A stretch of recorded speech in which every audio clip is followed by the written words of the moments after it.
As a podcaster, it may feel like it's completely useless to release podcast episodes when the world is on fire, there's political unrest, when you just feel like so much is going on. And we, as creators, worry so much about adding to the noise.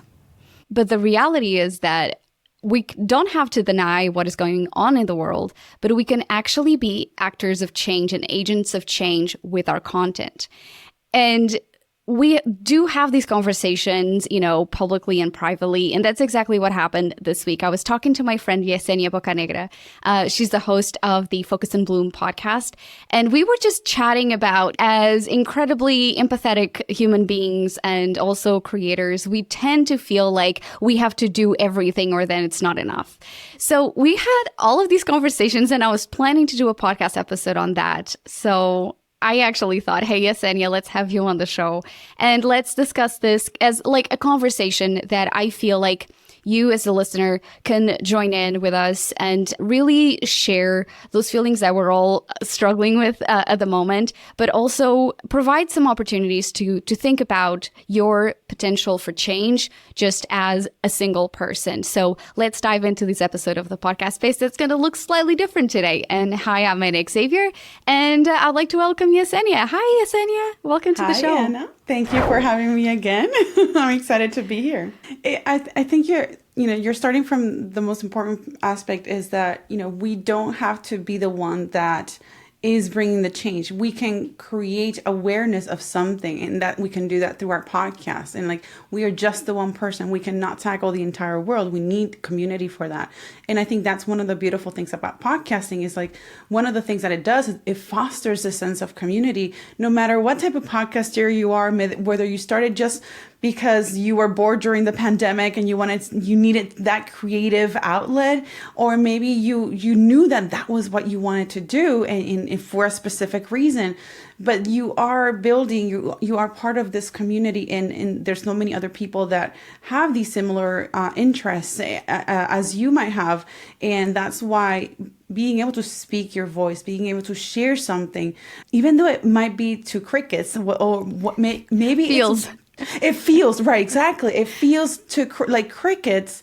You don't know who's on the other side listening to what you're going to say. And you don't know, you may never know them, but you might inspire something, a spark in them to take action on something.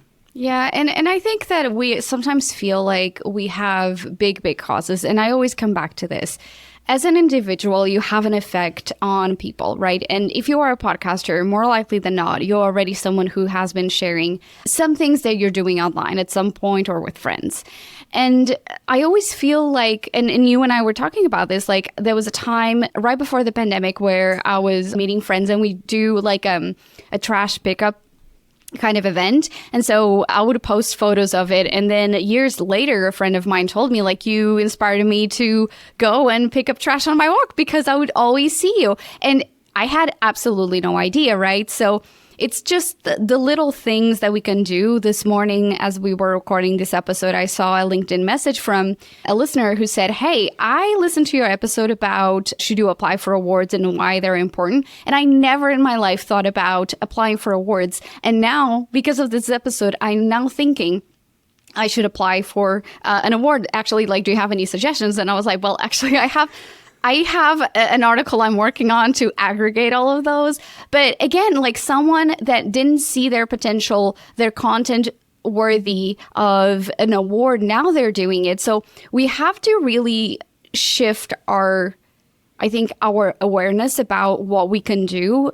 Plus, we can obviously civically get involved in volunteering and all of these things. But if you think that your work, your job, or if you're a service provider and you feel like you're not doing enough change in your community, we can always look at the one impact that we can have. Again, there's so many people that they have great ideas, but they never share them with the world. And when you don't share, you don't change, right? And that change can be don't inspire change because no one can see the impact of your work. And you're nodding, Yesenia, so. I like that.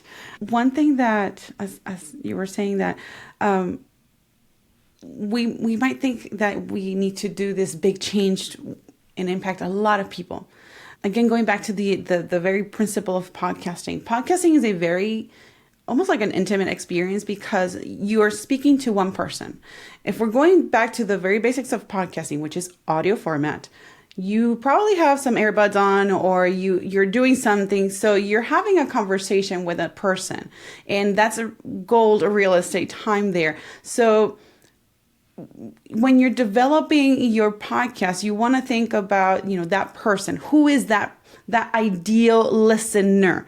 Like listener, singular, not listeners. So maybe that listener, that let's give them a name. Laura is your ideal listener. We want many Lauras, but in the end, it's just Laura, the one that we really need to speak to. And that's what the mindset that we need to go into when we're thinking of creating a podcast and sharing a message. No matter, if it's entertaining, whether it's educational, it's the fact that we need to speak to one person. And then that will then create that ripple effect.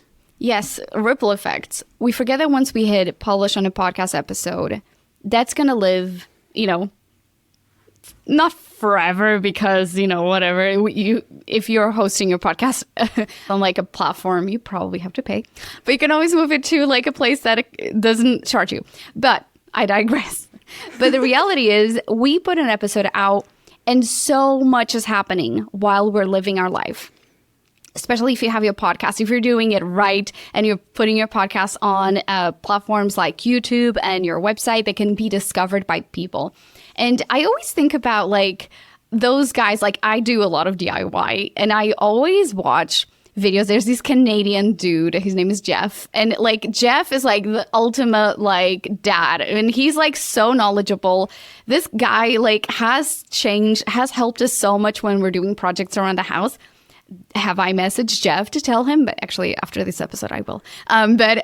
Like how much of our life has been changed by creators who were like, you know what? I needed this. Someone else may need this. So let me put it on the internet just in case I can help someone else. Or if anything, you can go back and reference it. Absolutely. So I think that's good to think about. Like, actually, have you ever, Yesenia, thought about a moment where going through the process of recording a podcast episode has helped you personally overcome a limiting belief or has helped you achieve something that you weren't expecting, but just because you put that piece out of content, it had ripple effects that you were not expecting? Well, you might find this, I don't know if you might find this surprising. So I have a second podcast and it's in Spanish. But before I started that podcast, all the content that I was creating was in English. Spanish is my first language. But 2 years ago, I decided to create content in Spanish. And I was a little afraid because it was the first time doing it. And another reason, while the language is my mother tongue, I was going to talk about podcasting and like technical stuff where I am used to speaking those terms in English. So same. It's like, how do I switch it? And like, will people connect? And am I going to sound too like stuffy or like, am I not going to sound like me, like my authentic personality?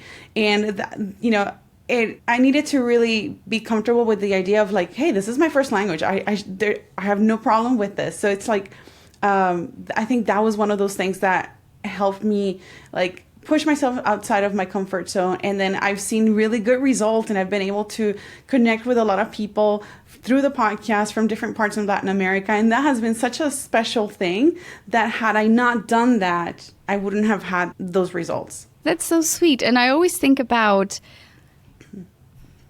what I don't see, especially as women in leadership because again, what we're doing is thought leadership on our podcast. So I always think about when I was working in specific places where women were a minority or women felt like they didn't have it in them to go and do it. And they were like, you know what, like you did something a few years ago that inspired me to go and do it. And I'm like, oh, I was just living my life.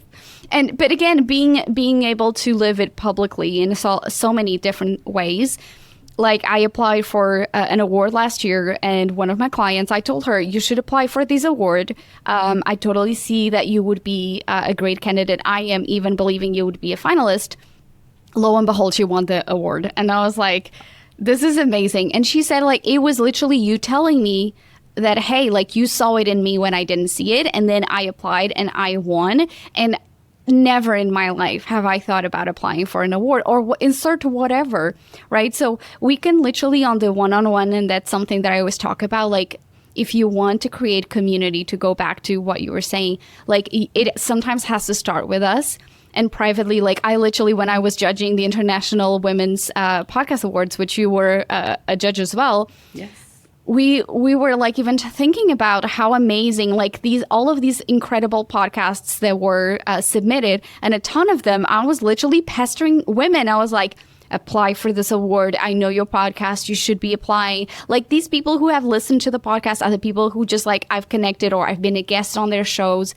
And, like, we can be, especially for women, we need to push one another to be more visible, to go forward, to not be lost in these imposter cycles that we get. So we were even talking about the amazing projects that we were able to judge, right? So, and you had some really cool thoughts on that. Yes. And you know, the thing is, I really enjoyed the experience of being a judge because I was exposed to different types of podcasts the topic itself very much interests me. But had I not been a judge, I wouldn't have known of the existence of those podcasts. And this could be a thing where podcasts aren't as discoverable as you would say YouTube, but you know, that definitely might change given how things are changing in the podcasting industry and landscape right now. But at this moment, whenever we're recording this, so I was exposed to these different podcasts of different locations around the world. And I'm like, I love this. And because it made me aware of other things that are happening and just interest and just whatever ideas and concepts that people are sharing and expressing. And it's just wonderful how you're called for something. If that call is to create a podcast to talk about something that you're very passionate about, it could be crocheting. Crocheting? Don't ask me. Crochet. There you go. It could be about crochet. Fine. Go for it. Because there might be somebody else who is interested in that. And, you know, there's a study by Adobe several years ago, maybe 2022. Adobe launched a study where it says creators who create more than what they consume, they're actually happier than those that are just constantly consuming. So if not for, you know, not to make a big change in the world, make it for you, for your mental health, your happiness. It's a way for you to express. So why not? Oh, I love that. Yeah, especially because we always talk about, you know, creating for others, like the solution that we didn't have at the time or whatever, or just like I always say, especially when I'm working with minorities, I always say, how many people are doing the thing that you want to do on video format or to the scale you want to do it? And they say not many people. And I'm like, well, then that's why you need to do it. Instead of looking and saying no one has done it, just do it for the sake because you want to do it. Yes. Right.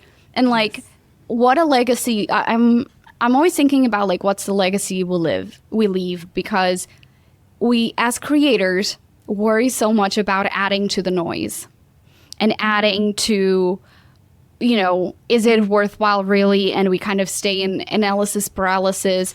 And first off, if you're questioning, if you're adding to the noise, you're not part of the problem because you're intentional about the content you're creating, right? You're not just throwing out garbage into the internet. Right. So don't worry if you're listening in. If you're having that thought, you're already intentional and thoughtful. So if anything, do it because you, as a creative human being, want to do it.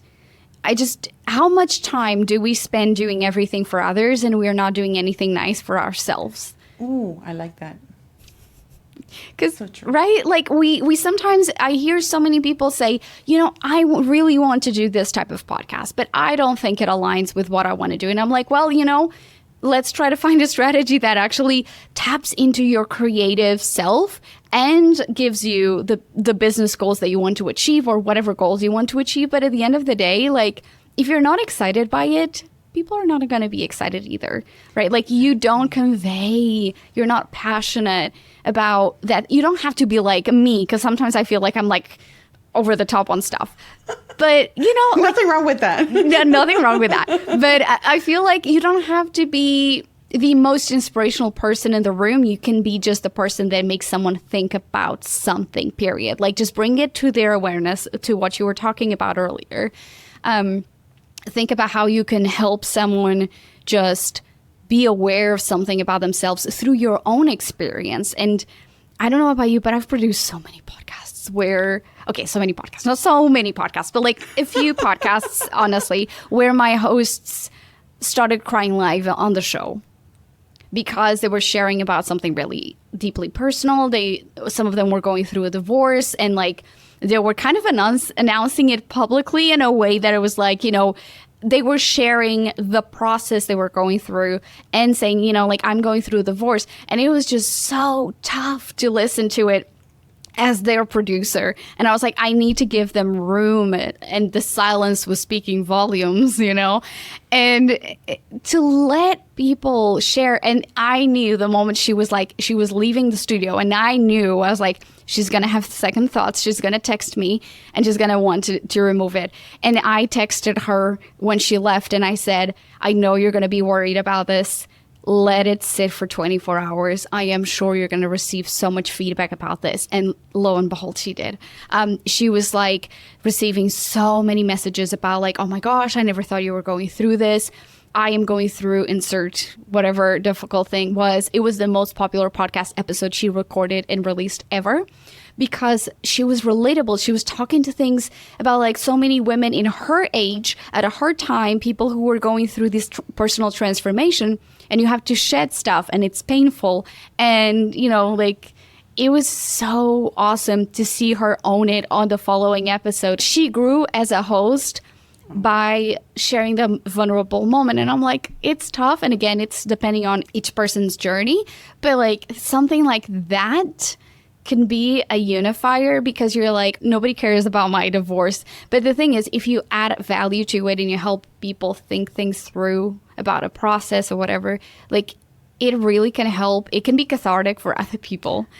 Absolutely. And, you know, and I would like to add that it doesn't mean that you have to go ahead and cry in front of the screen and like, you know, if that doesn't feel like you, don't do it. But it's like, in what you're saying is that was a very authentic moment for her, and she was okay with it. I mean, she could have said, no, I don't want it. Let's just do it again.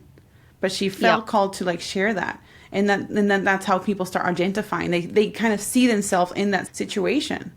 One thing that like you were mentioning about, you said earlier, like doing the podcast because you can or you want to, creating because you can, you want to. That reminded me of a conversation I had many years ago with friend-ish, let's just say friend in quote unquote, because this comment is not friendly. I had started to run. I've never been a runner. I was always a swimmer, never been a super thin person, but I wanted to run because I wanted to run. And this person, he said like, so why are you running? I'm like, well, because I like it. Yeah, but you don't have the body of a runner. So I can, I want to, and I'm running. And I kept posting about my runs on Facebook. My blood is boiling right now as I'm talking about this. Yes. I kept on posting that on Facebook, sharing about my 2-mile run or whatever.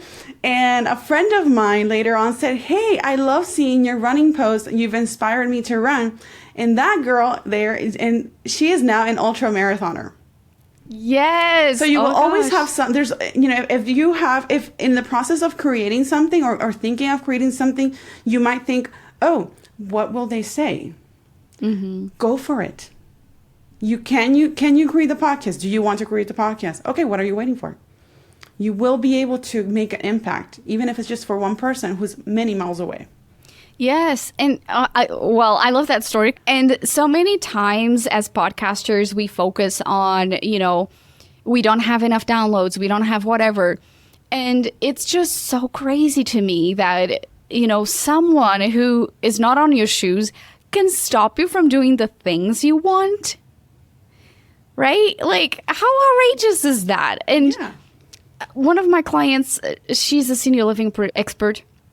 And so she was talking about how there was this study that says that the biggest regret that is most mentioned when people are in their deathbed is not doing enough things or caring too much about what other people thought.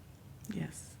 And not doing the thing they actually want. So to me, if anything, it's like, it's not going full YOLO, but, you know, if no one has talked about it, like, you can be the person that talks about that thing that inspires one person, even if it's just one person. If the one person is you, someone else comes in and joins the party, great. But do it because you want to. So, sorry, I'm rambling. There's a saying in Spanish that goes, se hace camino al andar. You make the pathway as you walk the path. So you need to start. Otherwise, that path will not be made.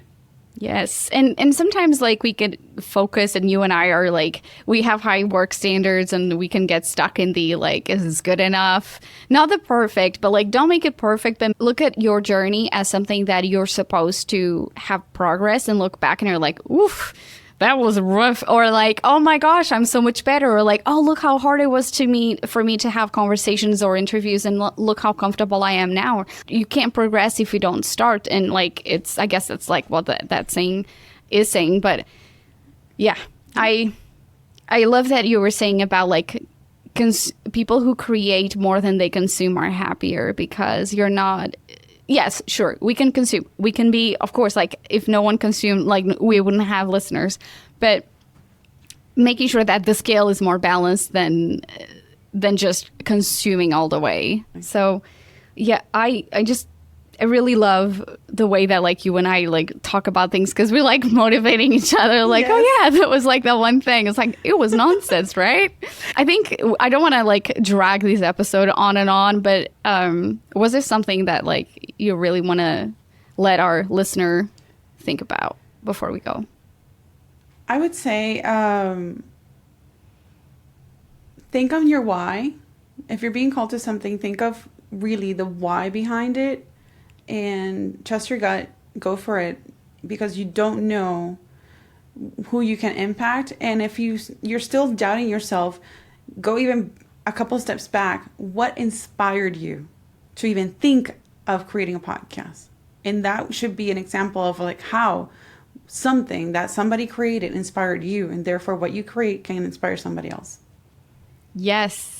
That's so good. And also, who are you listening to? Like, who are the people in your life?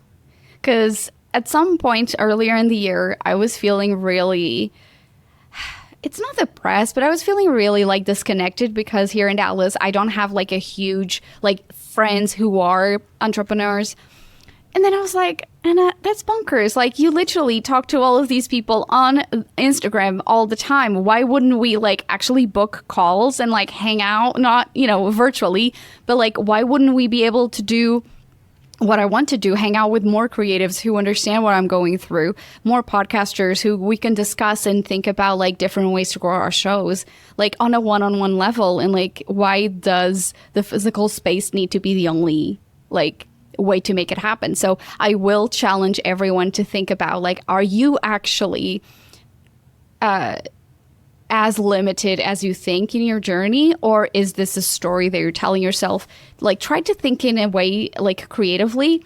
If you don't have the friends, like, are there any people that you can reach out to, any channels of, like, other creators that you can subscribe to, be a community? If you don't have a community, tap into someone else's community. But really, like, know that we all are feeling the same. You know, if it feels like our impact is very, very limited, very, very small, but when in reality we're not adding to the noise, when we're adding value on each episode. And so my timer decided to say hello on these episodes. So I guess it's time to close the show. Perfectly timed. Yesenia, thank you so much for being so impromptu on this episode of the podcast space. I appreciate you.